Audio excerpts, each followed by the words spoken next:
Selfish बनने को लोग बहुत अलग तरह से देखते हैं। सबको यही लगता है कि सेल्फिश बनना एक बहुत बुरी चीज है, जबकि खुद के बारे में सोचना और सिर्फ खुद के बारे में सोचने में फर्क है। इसे मैं एक कहानी के थ्रू आपको समझाने की कोशिश करता हूँ।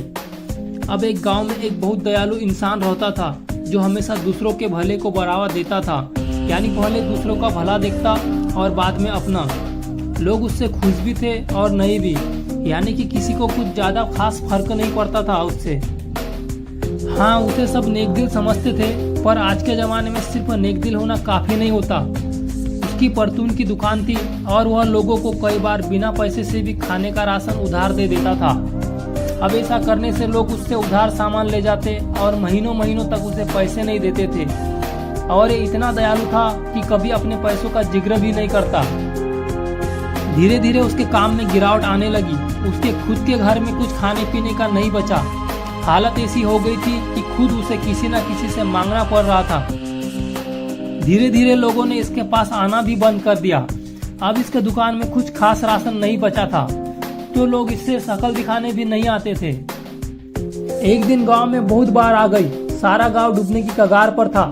बाढ़ आई तो खाने पीने का किसी के पास कुछ इंतजाम नहीं था। 2 दिन तक जिसके पास खाने को था वो बस अपने अपनों को खाना दे रहे थे और ये इधर अकेला गुमसुम बैठा रहा। तीसरा चौथा दिन जैसे ही आया, अब इसकी हालत बिल्कुल मरने जैसी हो गई। इतने दिन हो गए थे और पेट में अन्न का एक भी दाना नहीं गया था।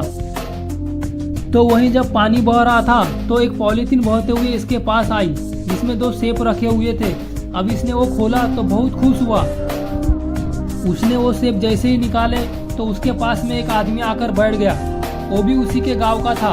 उसकी शक्ल से ऐसा लग रहा था कि इसने भी कुछ नहीं खाया था। अब इस दयालु आदमी के पास 2 रास्ते थे। या तो वो दोनों सेब खुद अकेला खा लेता, क्योंकि एक से तो इसका कुछ होने वाला नहीं था, या तो फिर ये दोनों सेब उसको दे देता। यहाँ पर इसने थोड़ी सी सेल्फिनेस दिखाई और दोनों सेब खुद खा गया। इसके बाद शरीर में थोड़ी जान भरी और गांव में जगह जगह घूमा।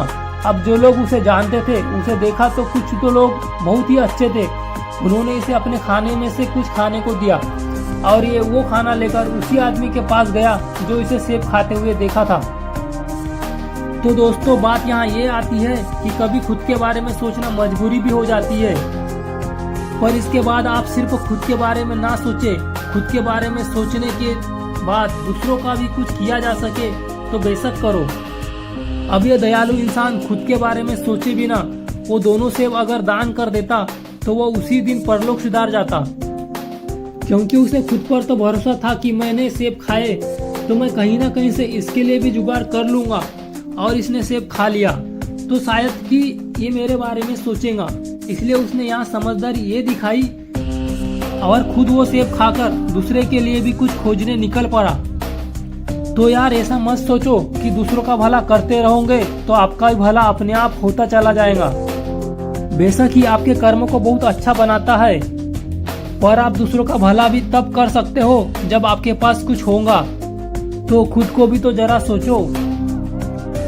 जब तक आप खुद ही खुश नहीं होंगे तो भला आप दूसरों को कैसे खुश रखोगे? या तो फिर आपके ऊपर बहुत प्रेशर कर देता है या मेंटली परेशान कर देगा। इसलिए अपनी खुशी की जिम्मेदारी खुद लेना सीखो। देखो यार, कभी किसी को नजरअंदाज नहीं करना, ताकि किसी का दिल आपकी वजह से ना दुखे और आप खुद को भी हमेशा खुश रख सकते हो। दोस्तों, वीडियो में अगर कोई भी बात आपको पसंद आई हो तो प्लीज़ वीडियो को लाइक करो और कमेंट्स में मुझे ज़रूर बताओ कि आपको ये बातें कैसी लगी। और यदि चैनल पर पहली बार आए हुए दोस्तों तो चैनल को सब्सक्राइब कर लीजिए और बेल आइकन को ऑन कर दीजिए, जिससे आने वाली हमारी नेक्स्ट वीडियो की नोटिफिकेशन सबसे पहले आपको मिलती रहे। धन्यवाद।